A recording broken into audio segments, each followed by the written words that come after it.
Okay, let's start the community portion of this meeting today. We have several community organizations that do a lot for our property as homeowners. They are very beneficial to us. The performing arts brings new people in all the time. They get to see Wintergreen. The Nature Foundation works with us arm in arm to make sure we have a beautiful place that stays beautiful. And then, of course, the resort will be updating us as to what's going on with them, an integral part of our community. And finally, Friends of Wintergreen about the pipeline.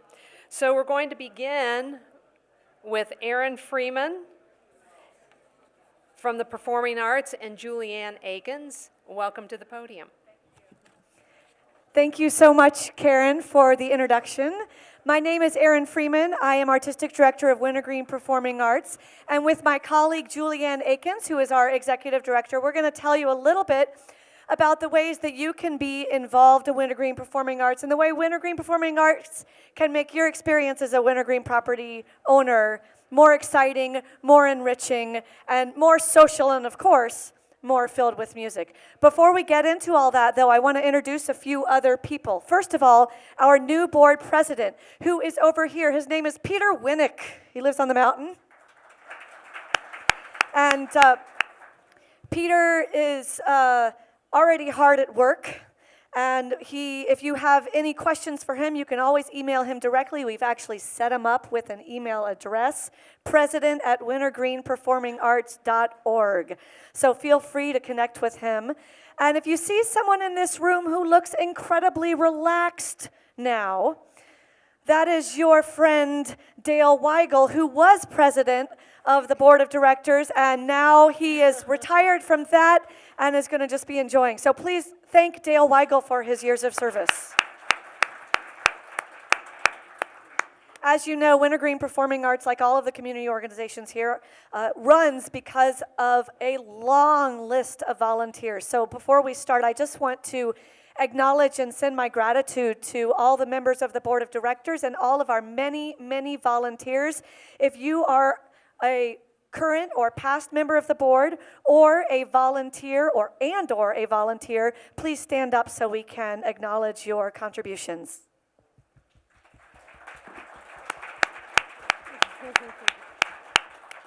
All right, so before we dive into some specifics, I'm going to hand it over to Julianne, who's going to just tell you a little bit of an overview about who we are and what we do. Thanks, Erin. Thanks for having us here today. We thought we'd take this opportunity to clarify who Wintergreen Performing Arts is. We are a nonprofit organization. We're separate from the resort and WPOA. They're both great partners of ours, and we couldn't do what we do without them. But we are our own organization. In general, we'd summarize to say that we produce high-quality symphonic and chamber concerts, in addition to music education and outreach programs, to infuse the Blue Ridge Mountains and beyond with music year-round. And what that means is we have social events, we have fundraising events, we have concerts throughout the year, but of course our main focus is on the Wintergreen Summer Music Festival and Academy. How many folks here have been to the festival at some point? Wonderful, that's great. So for those of you who haven't yet been, we hold every summer, we'll share some details with you in just a moment, but every summer for about a month, we set up a performance venue on the slopes behind us. It's a beautiful setting, and we bring in professional musicians from around the country, and we set up a full orchestra. Every weekend we have full orchestral concerts. We also have some pops music, we have jazz, we've got Motown music, of course chamber music. And then the other major piece of our program is the Academy. So we have students apply from all over the world to study with our faculty and be inspired by our professional musicians. It's a really special relationship, and we believe very strongly in inspiring the next generation of musicians. So we'll share some more details in just a moment. But we thought, as property owners, it would be appropriate to share with you some of the things that Erin and I have been hard at work on. We're always thinking of how we can share this well-kept secret with the world. And we thought a nice way to describe this to someone who's never heard of us before is to put this concept of we are all about destination, community, and artistry. So if I was going to introduce the festival to someone who's never heard of us, I'd start by saying, well, Wintergreen Resort, you've been there before, you've skied there. Oh yeah, that's right. It's at exit 107 with all the breweries and all the wineries. Beautiful spot. So imagine yourself just sitting down on the side of a mountain with a glass of wine, getting ready to enjoy this concert.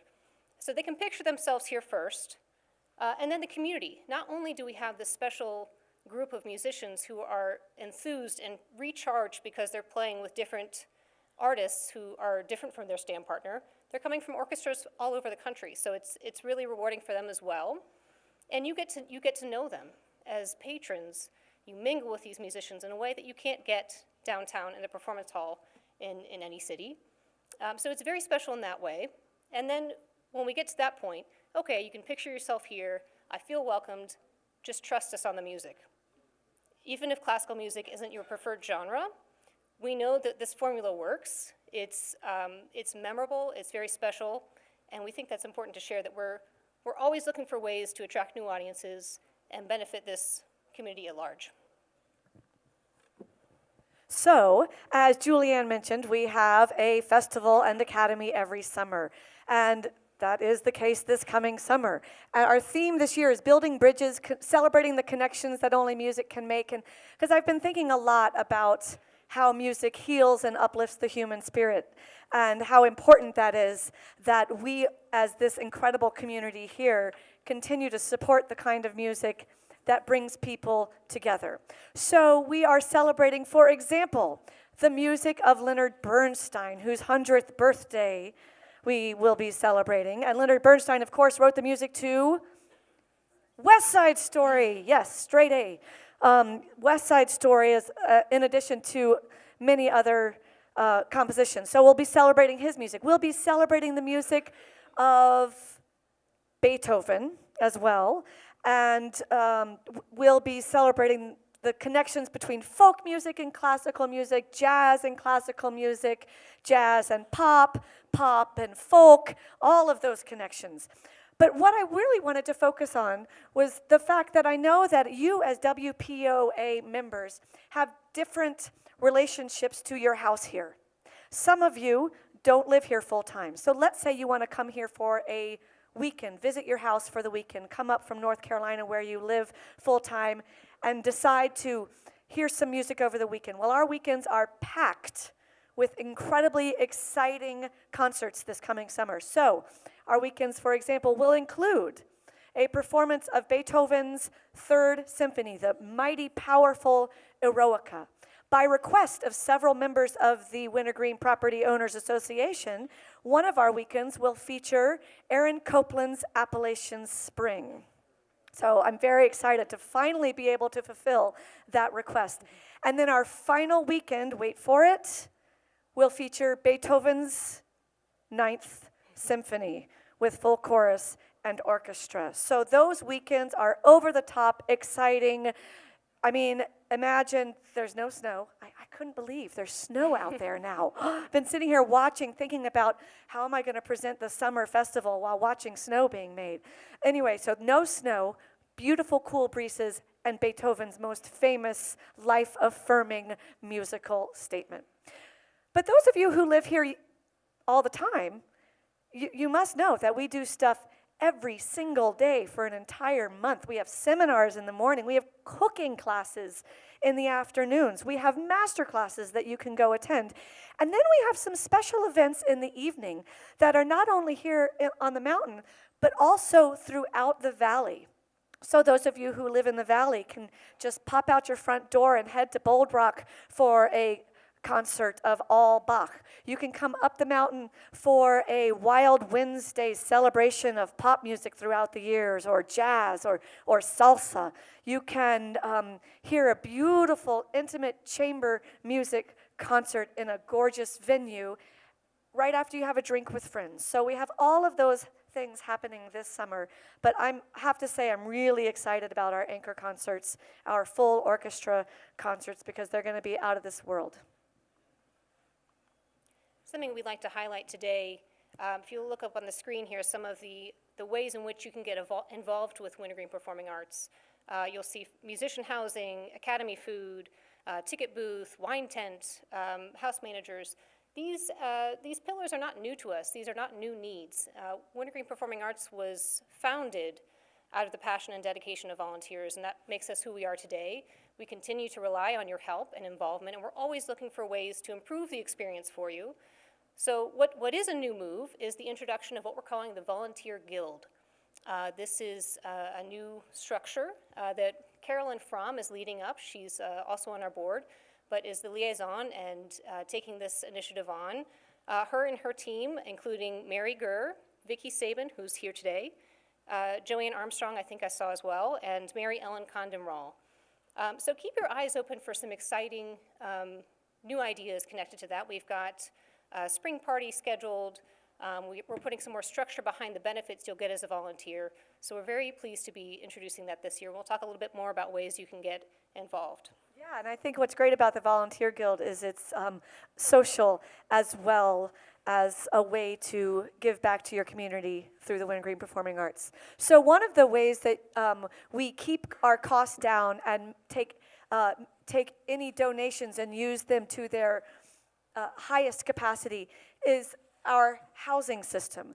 All of our musicians are housed in housing that is donated by our Wintergreen property owners.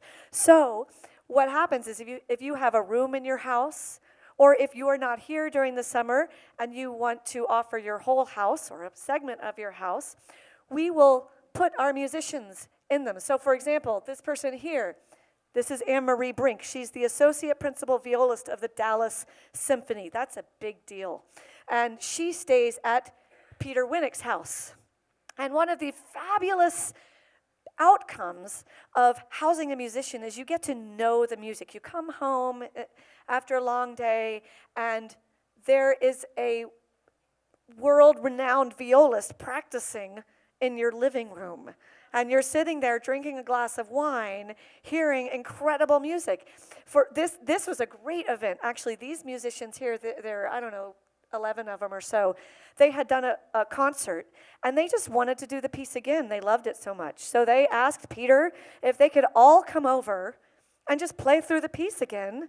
And he said, sure, can I invite some people? And everyone just hung out and had a great evening of casual, interactive music making. So as a host of a musician, you get to really know these musicians, and you get to understand how committed they are, not only to their art, but to you as a community. One of the things we do at the end of every summer is we survey our musicians, and we ask them, why do you come back year after year?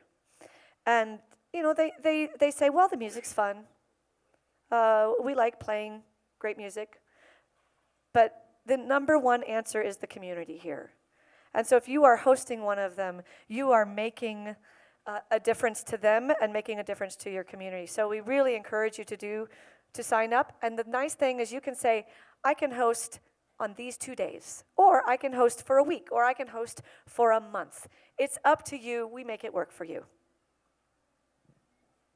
And then another way for you to get involved as a Wintergreen property owner is to actually perform with us. Yeah, so if you have any singing in your background, we welcome you to sign up for our Sing With Us, which means that you would get to sing Beethoven's Ninth Symphony with us. I will teach you the notes. I will teach it to you, and then you come and join choruses from Charlottesville and Richmond who will sing along with you, and you get to perform Beethoven's Ninth Symphony. Where else do you get to do that? On top of a mountain, right? So we have many ways for you to connect with our organization. And I'd like to highlight that, of course, we rely heavily on donations, and just encourage you to learn a little bit more about this. As a nonprofit organization, typical to the industry standards, about 30% of our operating budget is covered by ticket sales. The rest, we rely heavily on individual contributions to our annual fund, allows for us to bring in this top-notch, high-quality festival experience in the most enjoyable and accessible of ways. So we think that's really pretty special. And I thought just quickly, since it's Veterans Day, I'd highlight there are a couple of other things that are driven by this community. Something really special that's come out of this. You might have heard a few years ago we started the Veterans Fund. Last year, it was renamed to the Edward J. Solomon Veteran Scholarship. And it's a really special concept that allows for the scholarships to be awarded to aspiring students who have a parent who's a veteran. And it's really changed the lives of our student musicians, and I think it's nice to highlight that. And I just say that every gift matters, and we're very grateful. And then we have many ways for you to connect to our organization throughout the year, and I'll just go quickly through these. We have these two at the bottom, Ladies' Tea at Pharsalia, which is in March, and Derby Day, which is, well, in May. And those are fun social events that are also fundraisers for the organization. And then coming up December 10th is our annual Blue Ridge Christmas, which features the Virginia Consort at the beautiful Rockfish Valley Presbyterian Church. And tickets are going fast. We are almost sold out, so you should head to the website or let us know at the table if you want to buy tickets. That's December 10th, a Sunday afternoon. It's a great holiday tradition. So thank you very much for your time. Please come and say hello to us afterwards, and we look forward to seeing you.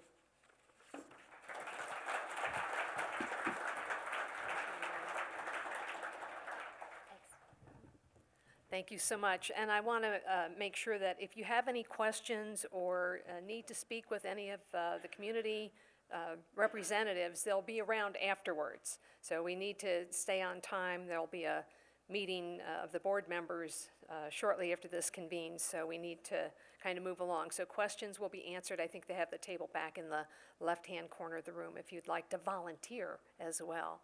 So next up is the Wintergreen Nature Foundation, and Doug Coleman, the Executive Director of the Nature Foundation, will update us about what's going on there. Doug, come on up.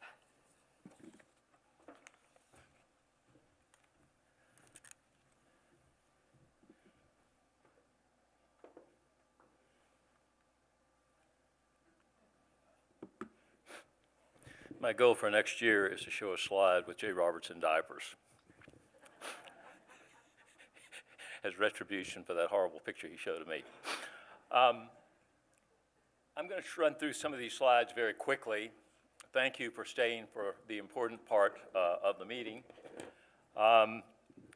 It's been an interesting year. I'm going to start off with some wildlife slides, talk to you about the research, talk to you a little bit about the educational process, and I'm going to save myself a minute or two to talk about the ACP pipeline and a little bit about Crawford's Knob, because those are significant things that we had to deal with this year among the other pieces. This little critter is a spotted skunk. You saw this last year. It's relatively rare. We have 2 students from Virginia Tech studying it. It's very different from our striped skunk. It's a little predator. And the study of this little critter has, in the study of this little critter, we have other things that emerge as you have these cameras set up. And we've never realized, for example, how many bobcats we have on the mountain. This is all happening on Crawford's Knob. We obviously know we have coyotes, and the eastern coyote is genetically connected to the wolf, which is a little bit larger creature. We have lots of coyotes on Wintergreen. This is blurred. I'm not sure why it's blurred. Maybe you can see it better than I can. But this is an immature bald eagle. And typically, if you went back 20 years ago, you'd never see anything like this. But this bird, young bird, came to the bait for the spotted skunk. And we have one of the few pictures. Typically, bald eagle is a bird of the water. But here it is on Crawford's Knob, going after the bait used for the skunk. Deer. I'm happy to report that the deer population is healthy. It's a far cry from where it was in 2001. It's still a little bit high, about 40 per square mile as an overall average, and I know that owners are complaining a little bit in the valley about landscape being eaten. I think if you heard Jay's comments, the hunt was focused on the valley last year. We are working outside the Wintergreen community. This community is so special, it's incredible. And after having been here for 40 years, I've seen it all, I've heard it all, and this is the most incredible community living with nature within development principles that I've ever known anywhere. But we're also serving as an example to the county. We worked about 3 years ago on a 340-acre park that's being formed, a nature park over near Shipman. We have almost finished that. We're going to open it probably in the spring. It is full of these vernal pools. All the yellow dots along this trail are vernal pools. They're tiny wetlands. It's an extremely unique piece of property. I've met with the Board of Supervisors a couple times on it, and they're very supportive and celebratory with us in regard to getting this park open. Our educational piece has been incredibly busy. I think we have, between the adults and the children's program, I believe Kathy told me that we're over 4,000 people that we've reached out to this year, counting the students. Here she is doing the Web of Life with kindergartners at one of the schools. She's working with the homeschoolers. Here is one of the adults programs. Our programs have been really, really full this summer, and it's been an incredible experience. You know, you can do all the research that you can think of, but if we don't connect research to education, it really isn't very important. And we need to be doing research not just to future biologists, but we need to be doing research to help people that are going to be future land planners and, God forbid, future politicians, diplomats. Help them understand the environment, because if you don't understand the piece, then it's hard to make the right decision. So we're working very hard on that. Now, I'm going to spend just a couple of minutes on this. Jay came to me about a year ago and said, you know, we're in the home stretch with FERC. We've got to get something done. What can we do? What else out there can we do on the pipeline issue? What are the issues that you see? What are there? How do we deal with it?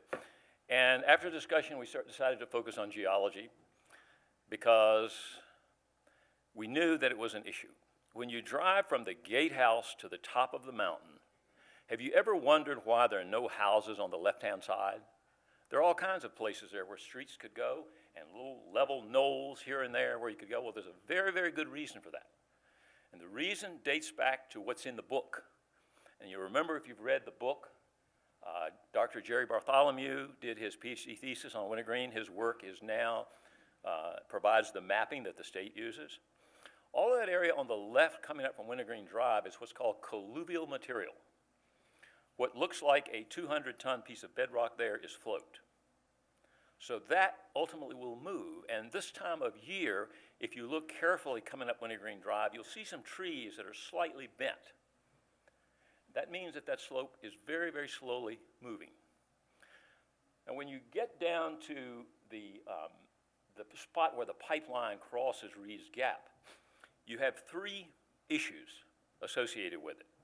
Number one, the bedrock underneath all of this material is sloped like a sliding board. Coming up Wintergreen Drive, I'm going to turn my back to you. On the east side, on your left side, the bedrock slopes this way. On the other side, on Fortune's Ridge, it goes into the ground this way, and the road goes up through the middle. So that means that you have a surface, a bedrock surface on the east side that's like a sliding board. In addition to that, you have colluvial material on top of it, which is unconsolidated, and you have a fault line running through it. If you remember a few years ago, the problems we had with the tubing park, there were 2 debris avalanches when the tubing park first happened. You also know that there's a black pipe coming out from under the employee housing that runs year-round. This fault line comes all the way up and goes all the way down through Reed's Gap. And fault lines carry water. They carry water. We know water's in them. So the crossing point, and the point we've been making to FERC, and the point we have been making at the Department of Environmental Quality, is that there are really 3 pieces in here. There's a heck of a lot of colluvial, unconsolidated material in that valley. You'll see where these lines converge in here. There's a lot of unconsolidated material in there. There is a fault line running through there, and there is a bedrock geology that slopes. If you add all these 3 things together, all you need is water. And water seems to be the one thing that engineers sometimes don't understand. Water's the boss. And whether you do an open trench or whether you drill through the mountain, you will intersect these fault lines. Water comes through these fault lines. Think of it as dry oatmeal and adding water to it. So the point we made at the state a couple weeks ago with the Secretary of Natural Resources and the head of DEQ was we did not feel like the engineers had taken a good look at the bedrock geology and the colluvial material in the SCAP. And DEQ pledged to make the engineers take another look.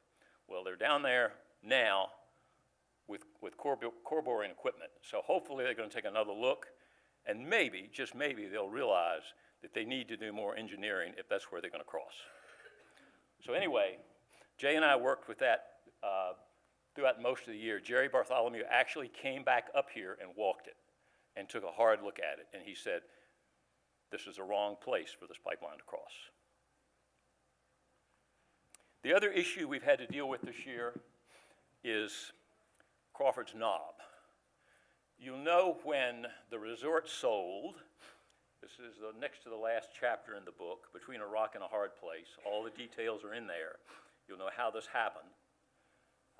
John and I were sweating bullets as this whole process was happening and trying to choose a conservation easement partner. And we chose the Department of Environmental Resources, Natural Heritage, which was the right choice. So you've got Crawford's Knob, which is this piece. Let me back up. Trying to find the pointer. Top button. Okay, here we go. Barely working, but right here. This area right here was sold with the resort to the Justice Organization because it was owned by the resort, and it was one of the pieces of real estate. This area right in here, there are two places. This is not working well. This is the Grassy Ridge piece. This little spot and this little spot are also still owned by Justice. Those are not an immediate issue for us. This was. You can imagine our surprise this year when we went up, we found the lock broken to get in, which is on WPOA property. We went to the website and we found this being advertised as a hunting preserve. It was being advertised as a recreational area and hunting preserve. We immediately called the realtor. We said, have you seen the restrictions on this property? No. The restrictions had not been disclosed to the person who was doing the real estate deal. So that precipitated something that went on for a little over a month. The realtor ultimately backed out of the contract, or tried to. And then the next step was that the Justice Organization sent an appraiser up to use it as collateral for a loan. So anyway, through all of this process, what happened ultimately was we got the state involved with us. We made certain that everyone involved, from the appraiser to the realtor, knew exactly what the restrictions were on this property. Crawford's Knob is more like a national park. There are two kinds of conservation easements. One held by the Virginia Outdoors Foundation is like national forest. You can do all kinds of things with that. But the one held on Crawford's Knob is held by the Virginia Division of Natural Heritage, and that's like national park. You can't do jack there. You can't drill a well. You can't put a cell phone tower. It's very, very well protected wetland. So we lined up the former Secretary of Natural Resources, former Attorney General of the state, several other people. We got them behind us, and right now, this has calmed down. But it's going to be something that we continue to have to do diligence on and watch it all the time. We have a very strong case. It would be very, very, very, very hard for anybody to dismantle this conservation easement. But it's more responsibility that the Nature Foundation has to take in order to protect this thing. And we're also having issues with Justice not wanting to pay the bill for maintenance on it. They do, they are. And then the question comes, not so much to put hardship on Justice. It could be that they're not fully aware of the restrictions, but now they are. And so hopefully this will calm down a bit. But it's a very big piece of property. So anyway, I see you, Karen. We're almost there. Where our funds come from, you can see how important you are here. This is a really important piece here, the endowment piece. We're going to be working harder on this going forward because I think that the future of this organization depends on good endowment funding, which will protect all of the things that we do beyond all of us who are sitting here listening today. This is a thank you slide. Both of these are. You'll notice that most of our funding goes for programs and research and facilities. Administration is a little higher this year, probably because of all the wonderful volunteers we work with, many of whom are in this room. Fundraising, not a whole lot. This will probably increase next year as we move towards some endowment work. But anyway, it's a wonderful, wonderful group of people that you are to be working with. I mean, Wintergreen is unbelievably special. It is nationally, globally special. We had Mongolians here this year from Larry Sabato's class. They were in awe with what we were accomplishing here. The concept of man and nature coming together like we do. Lastly, the last first edition books are for sale. There are a few at Trillium House, there's some over here. Get this book and read it. Don't just look at the pictures, because all of the history, all of the reasons for why Wintergreen evolved like it did and is where it is today, they're all in this book. And also, you know, if you're an engineer, you need to read it. If you're a planner for Wintergreen, you need to read it. Especially if you're marketing Wintergreen, you need to read it, because you can read through the section that shows that Wintergreen had national prominence with the environmental piece. It was incredible. All the way from Lady Bird Johnson visiting to all these different pieces. Wintergreen is a uniquely special place. The Nature Foundation is pledged to continue pushing hard to make sure that it stays that way. And thank all of you for coming and listening and for your support.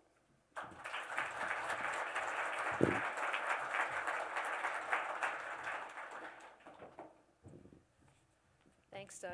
I'm glad you could see me out of the corner of your eye. I didn't gong you. I didn't gong you. Well, you did. No, I didn't gong you. If anybody's got questions, they can come to Trillium House afterwards. Okay, great. Doug just invited you to Trillium House afterwards if you have any questions.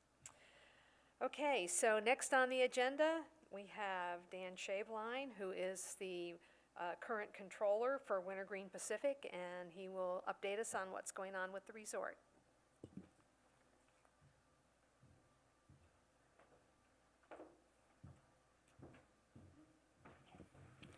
Thank you and good morning. As indicated, I'm the controller of the resort, in charge of the resort's finances, and have been for quite some time. I'm here today to give you an update on recent developments at the resort and what we have to look forward to. I am fully aware that you would prefer that Hank Teese was still at the podium giving that update. Trust me, I couldn't agree more with those sentiments. Before I begin, let me apologize in case I struggle with my words and with my concepts as I try to speak to you about Hank Teese.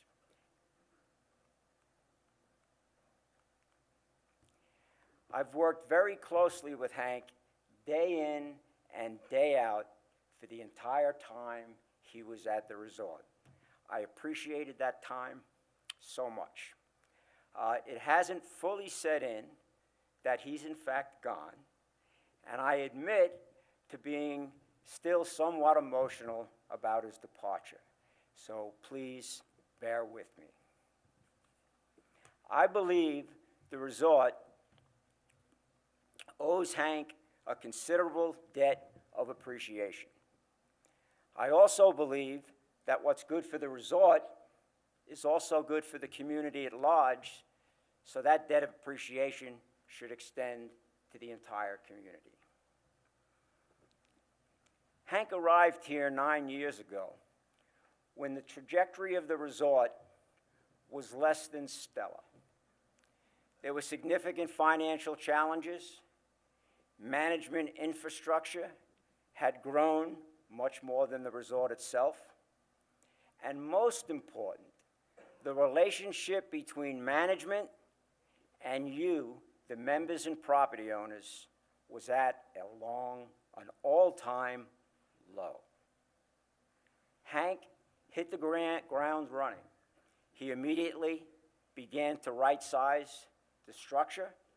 He added other efficiencies that certainly contributed to financial successes going forward.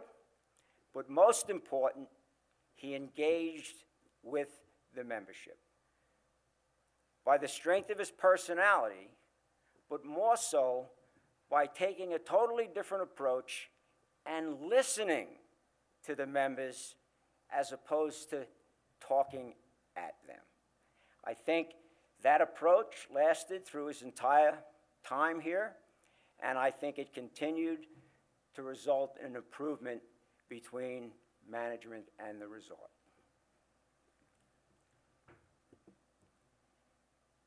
During 2 of the first 3 years that Hank was here, we had record financial results. Of course, a portion of that was that the weather gods shined upon us for a time. But it was also a great deal as a result of Hank's input. We were convinced that we were on a better path, that the sun was shining brightly, and we had much to look forward to. Unfortunately, some outside factors that we had no control over, that Hank certainly had no control over, came to play. First, the state of Virginia took exception to the valuation of the conservation easement that had been put on Crawford's Knob prior to Hank's arrival. The result of that was that the tax credits that had been sold to scores of Virginians around the state were much decreased in value. The result, several $1 million of obligation for the resort. Around the same time, the Great Recession arrived. The combination of these and other factors caused our bank to say they didn't want to be our bank anymore. Because of the state of the banking industry at that time, neither did any other bank. No resort, certainly no business, particularly one with the seasonality of wintergreen, can survive without bank financing. The resort was in considerable trouble. The WPI Board of Directors immediately began to search for someone to buy the resort. Management began to prepare for bankruptcy. Again, a difficult, dark time, and it was during this time that I think Hank made his greatest contribution. Hank's leadership, positive attitude, kept a steady hand on the tiller and carried us through some very troubled waters. Much could have happened that would have put us in a much more difficult situation if it wasn't for his leadership. As I said, we were in trouble. We approached the precipice, probably came within 30 days of the resort having to declare bankruptcy. But at that time, the board located a buyer. That was put into process, and things looked very bright once again for us to go forward. Of course, any time there's a change in ownership, it presents new challenges. Things don't necessarily happen smoothly. There's much to impart to new ownership about the specifics of the property they've purchased, and Hank certainly made sure that transition went smoothly and well. The new owners convinced us that we had a long period of stability to look forward to because they were here for the long term. Well, the long term turned out to be rather interesting because within a very short time, we found the resort was once again up for sale. This created another period of uncertainty, of challenge, of much to deal with while this was taking place. This went on for close to a year, and once again, Hank led us through those challenges in a very, very effective way. Next chapter, once again, the resort was in fact sold to an organization that I do believe is in fact into it for the long run and for stability, and so we look forward to that. But once again, as with any transition, there were certainly challenges, and Hank rose to the fore once again.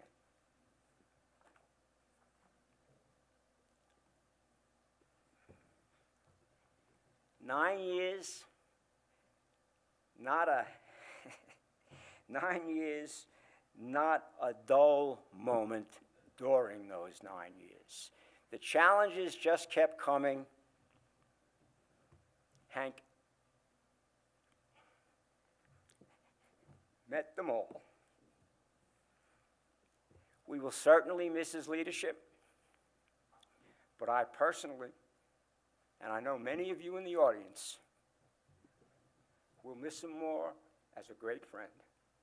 So Hank, if you're listening, if you're watching, thank you.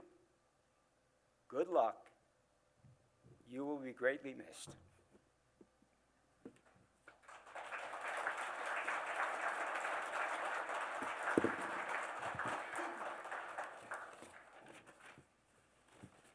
I would be remiss if I didn't also take a moment to thank Lynn Tyler.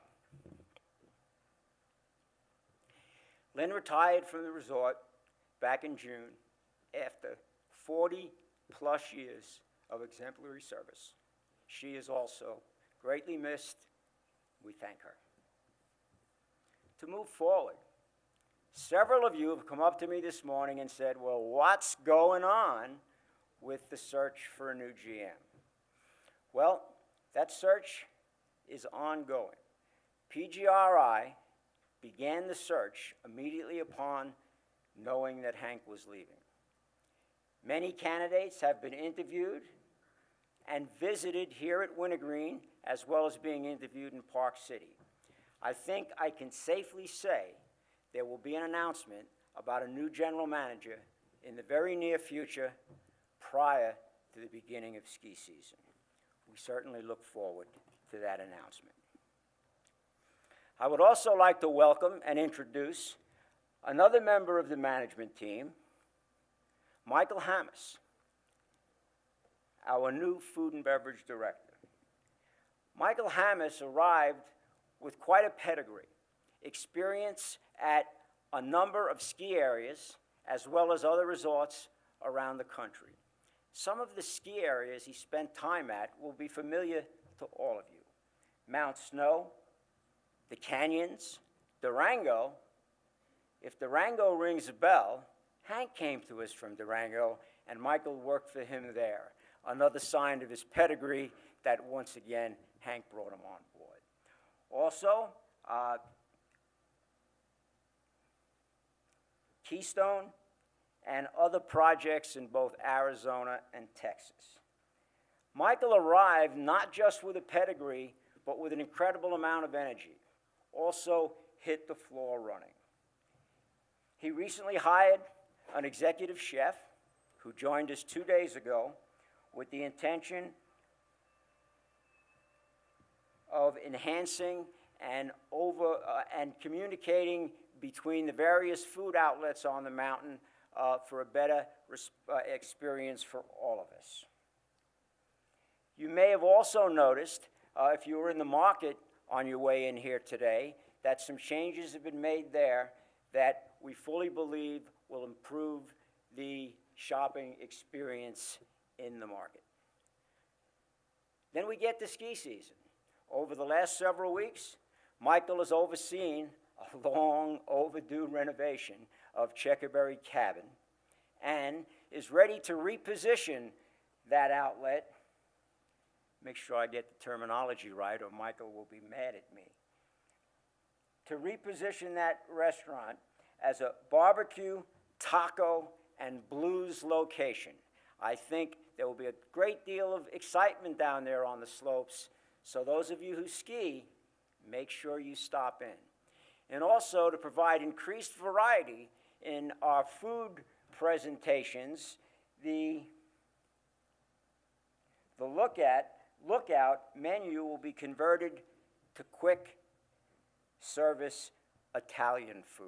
Again, another option different than what you could get upstairs or in some of the other restaurants. I think that variety will serve us well. I think you'll also see, for those of you who don't ski, some changes with the Coppermine Breakfast Buffet. He's only been here for 2 months. Much more to come, but an indication of what is in our future. With that, a real estate update. Many of you have heard what's going on in real estate, but in case you haven't, let me provide some information. Pacific Group Resorts, PGRI, recently purchased the Wintergreen Real Estate Company. PGRI also owns or co-owns Wintergreen Resort Premier Properties and plans to combine these two brokerages into one firm for more efficiencies and hopefully increase sales on the real estate market. Why did they do this? We've heard the real estate market is not necessarily what we might like it to be, but the purchase was completed because PGRI is very optimistic about the future of real estate at Wintergreen. Moving on, some recently completed projects. The renovation of the Stony Creek Fitness Center and locker rooms, completed early last spring. The expansion of the Winter Garden Fitness Center on the mountain. Stony Creek, and a very beautiful Winter Garden Fitness Center. I have a bit of announcement coming soon. For those of you in the audience who are not currently members of the Wintergreen Club, we are about to roll out a new limited club membership surrounding access to these fitness facilities. If you haven't been there, you're missing something. It's beautiful, and we hope this will fit a need, this new membership, that has not currently been available. I think you'll hear about the specifics of that as early as the beginning of December. If you've come through the Mountain Inn, you could not have avoided that there are projects under construction, hopefully to be finished, very quickly. A new expanded real estate office and Wintergreen Club membership office. These will be located behind the front desk in the Mountain Inn. There's also a new Mountain Inn lobby multi-purpose area and a new cafe in the Mountain Inn. An artist rendering of the membership office, the real estate office, the multi-purpose area in front of the Mountain Inn, or in the middle of the Mountain Inn in front of the lobby, which will have extended seating as well as a new grab-and-go location for quick necessities and snacks for those folks looking for those, something we haven't really had available without going all the way to the market. A new cafe in the Mountain Inn. Details to come soon, but this also will be open by ski season. It's in the space previously occupied by the grist mill.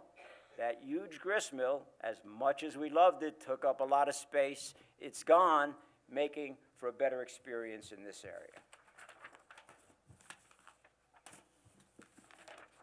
I got a lot of pages up here.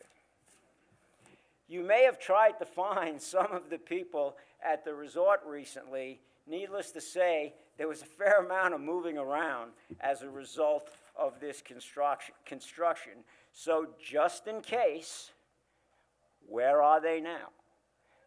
Both real estate offices are currently in their locations they've been in for some time, but certainly very soon they'll be moving into that new space in the Mountain Inn. The membership office is currently located in the offices just inside the courtyard entrance to Pryor's Cafeteria, but they also will be moving into the new space adjacent to the real estate space in the Mountain Inn. Rental Properties, who manage our rental program here at Wintergreen, previously were in the space that will now be occupied by real estate. They have been moved to the lower floor below the Copper Mine Bistro. There's a separate entrance to that location as you come up from Lot A, approaching the breezeway. There's an entrance on the right that will take you right into there. Soon to be included in this rental property area is a design center intended to help folks on the rental market who want to upgrade their properties, or property owners who wish to put their properties on the market and want some assistance in upgrading them to facilitate that sale. So that will be coming soon, and there'll be more information.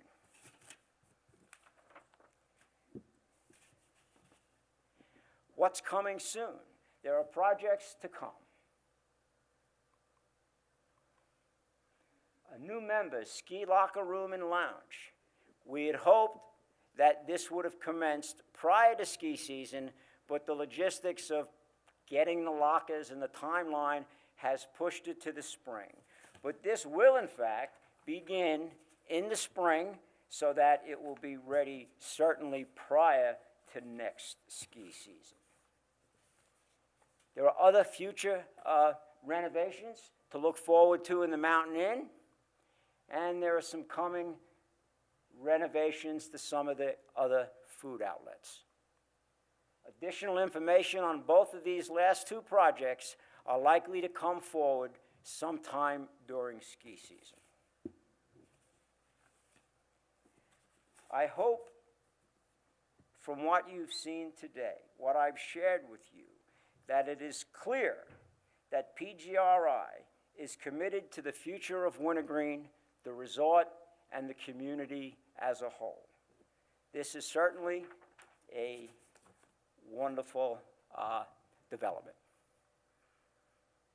Pictures of the locker room again, artist drawings, nice seating place, big TV, expanded lockers, probably a lot cleaner than the ones you're dealing with now.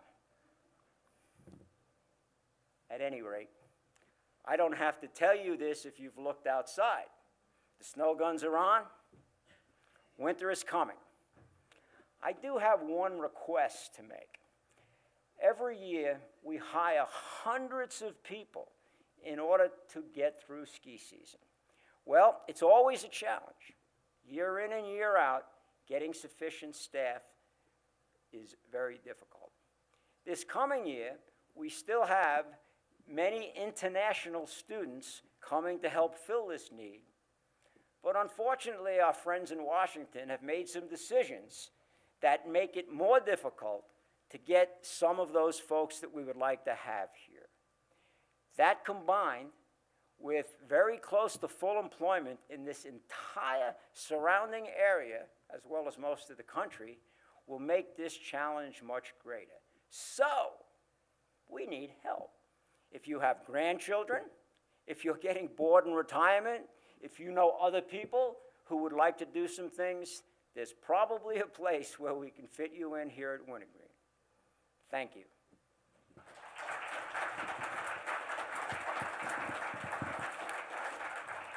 me get all my stuff. Are you going to be around for questions? I will. Okay. And where will you be located? Just over here? Okay. If you have questions for Dan, he will remain in the room, so I hope that you'll talk with him if you have a burning desire to sign up and work this season, this ski season. Okay, our final presentation today is Friends of Wintergreen, the Atlantic Coast Pipeline update, and John Ansell will be presenting that. And thank you for your patience and waiting and listening to what everybody has to say.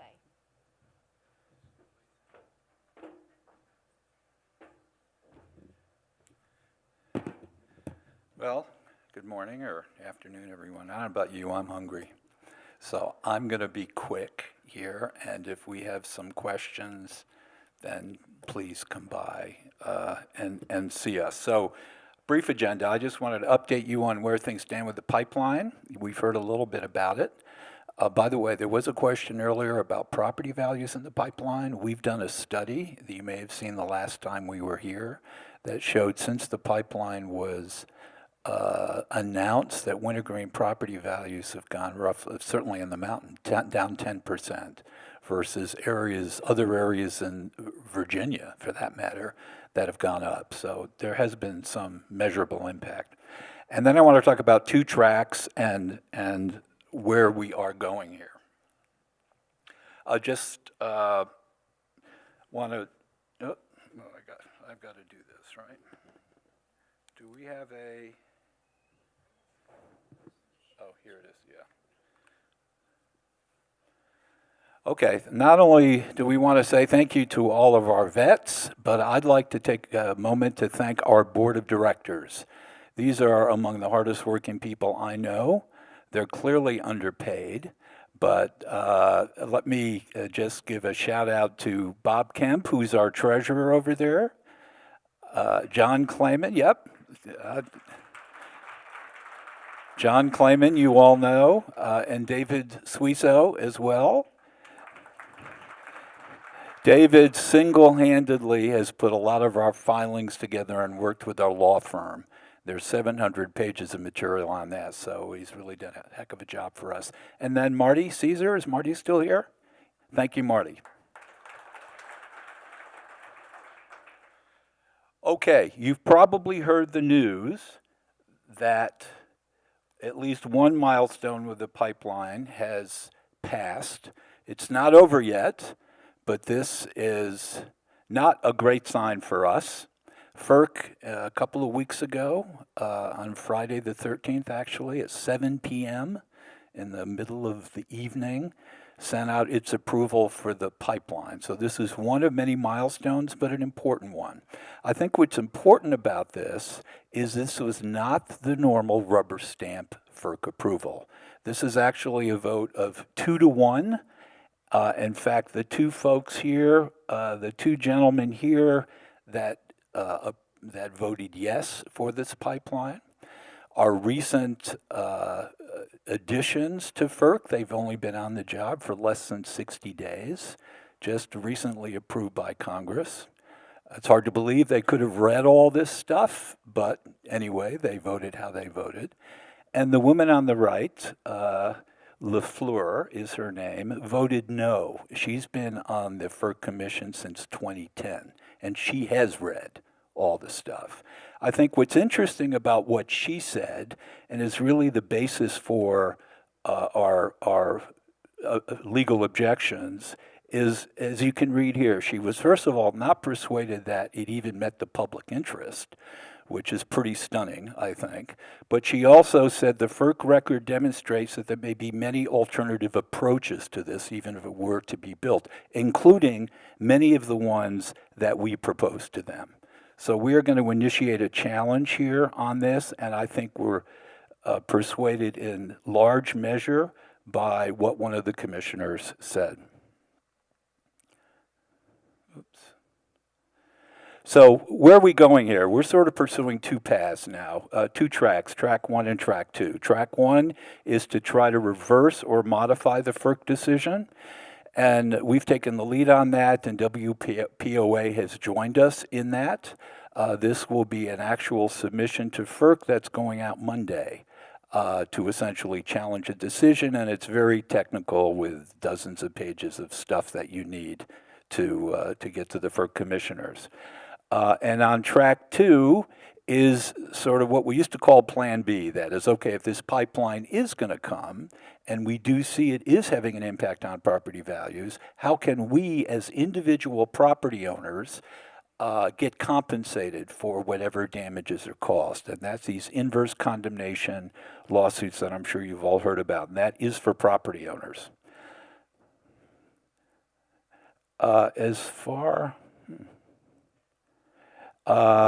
With respect to the challenge, let me just summarize it this way.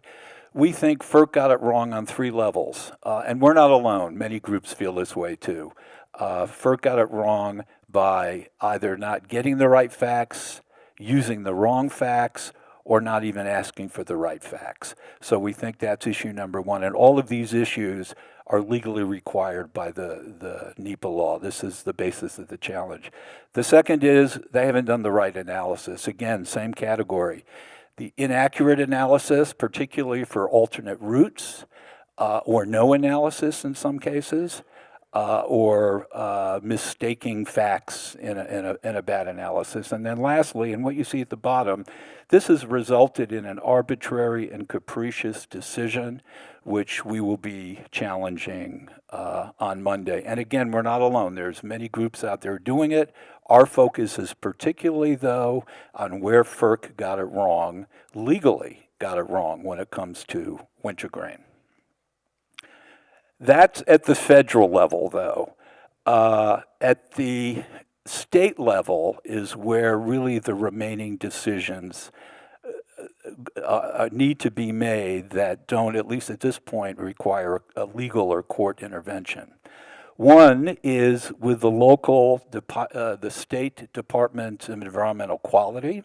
So the Virginia, North Carolina, and West Virginia, their DEQs are charged with issuing certificates or permits for the pipeline to be built. They're all studying them now. In some cases, North Carolina has sent Dominion back twice because they said, we can't approve this the way you've done it. West Virginia has done the same with the Mountain Valley Pipeline. That's going through that. And DEQ is the Virginia organization, and let me just tell you a little bit about that. Doug did mention that we set up a meeting maybe about a month ago. We had a meeting in Richmond with the Secretary of Natural Resources and the head of DEQ. Friends of Wintergreen came, Jay, Doug, and others, and we wanted to present to them the data that we've got and the issues that we have that are concerning issuing their permits. And Doug, I think, did a great job of explaining this colluvial material problem and how it's just not a good place to build this pipeline. I can tell you, as we've seen, now Dominion, the DEQ has taken that to heart, and they've asked Dominion to come up here and actually now look under the ground to see if, in fact, this is not suitable for them, which I think is very good news. Very good news on 2 levels. One, that DEQ is clearly listening to us, and 2, that they're requiring Dominion to do some more work. And secondly, there's just a number of other issues here as well, and we're in sort of constant conversation with them. The bottom line at the end of the day, they're set to make a decision on December 11th or December 12th as to what they're going to do. Will they issue a permit or not? Will they request that it go elsewhere? So that's in play. I don't have the dates for West Virginia and North Carolina, but I suspect they're roughly the same. I will point out that some states, like New York State, its DEQ has denied 2 pipelines because of these kinds of issues. And that's in court. I mean, that's being fought now, whether this overrides the federal court. Anyway, I'm getting way too detailed here. Our intent is to do a FERC, the rehearing, the filing that we're doing on Monday. And then if we don't see the response that we need and we think we have a good chance of winning, to take it further. But that's track 1. Track 2 is the inverse condemnation lawsuits.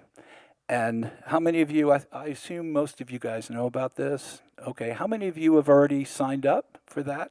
Okay, that's good. We'd like to get more. We've got 600 plus now and getting more every day. We'd like to, you heard me the last time here, we'd like to get 1,000. At least could be quite a big deal here. So what's happening, of course, as you know, Dominion will take 7 acres of common area land from WPOA, 4 permanent, 3 temporary. There's going to be 2 years of construction. I'm going to show you the construction timetable in a moment. And they're going to be using wintergreen roads to construct all this. So this will be noticed. And this will have an impact on a number of things that you see listed here, including property values. And that's the whole point of these inverse condemnation lawsuits for us as individual property owners. When we see the value of our property going down because of this, that we can get compensated for it. Here's the construction timetable here. Can you see that? Well, is that coming through? What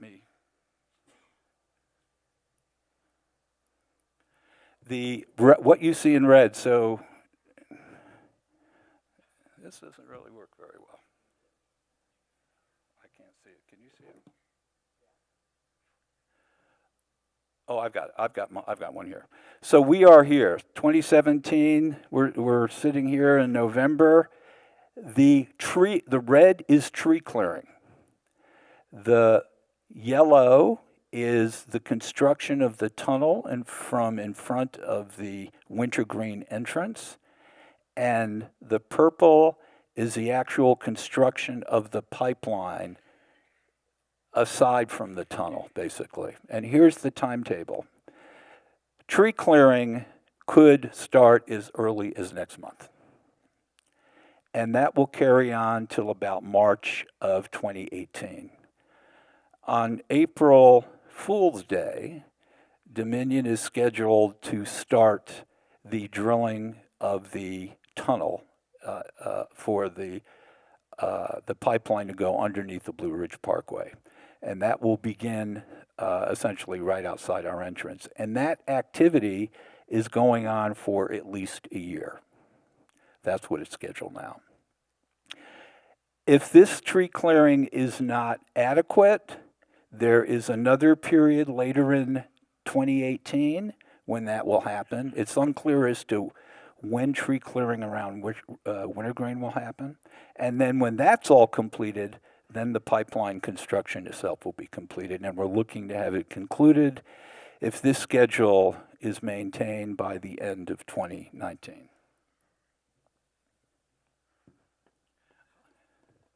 Jay, would you mind? Okay, so with that, with that as background, property owners would be suing under this inverse condemnation lawsuit, and we're sort of looking to have, we have 600 now, but many, potentially up to 3,700 individually suing Dominion. We're working with the firm Waldo & Lyle, as you know. They are the biggest in the state at this, but as big as they are, we are bigger. So I know some of you have had some issues with responsiveness with them, and if you had, please come and speak with me. We're trying to get that fixed so you can get your information in a timely manner. They are good. They've got a number of people sort of dedicated to this, and this process of inverse condemnation has 2 phases. Phase 1 is the phase to determine whether the pipeline company is liable to us for the property damage. And then the second phase is then to determine how much each of us would receive in terms of compensation. The first phase, Waldo & Lyle has agreed that the maximum out-of-pocket expense for each of us is $200, period, end of story.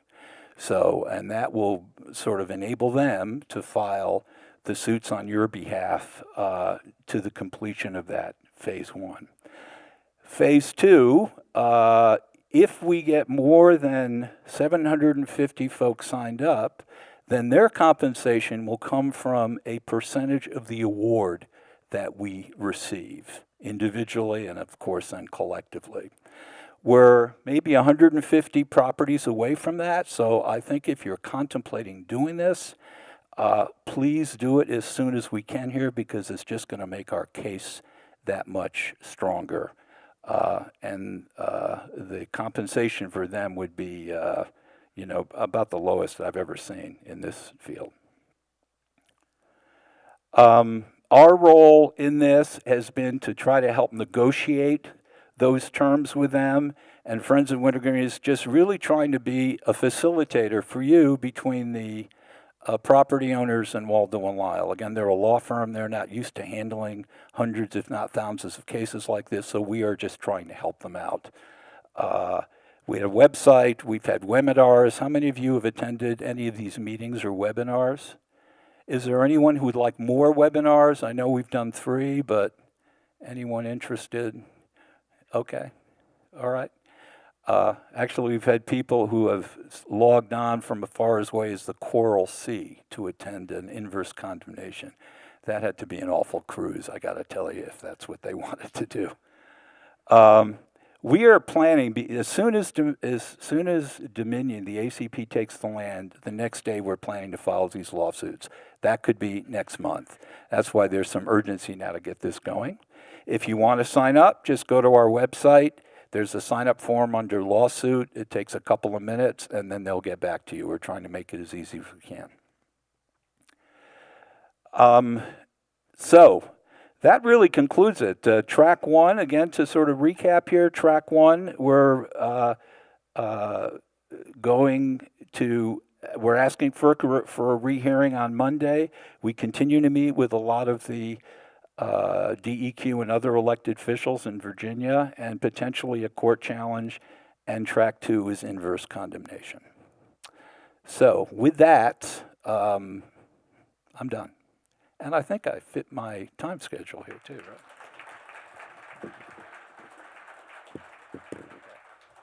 John, where will you be located for questions? We'll be over there. Okay. This concludes the community section of the meeting, and we will adjourn now. John will be over at the Friends of Wintergreen table over there if you have questions specific to the ACP. And I hope to see you all next year. Thank you for attending. Enjoy the rest of your day.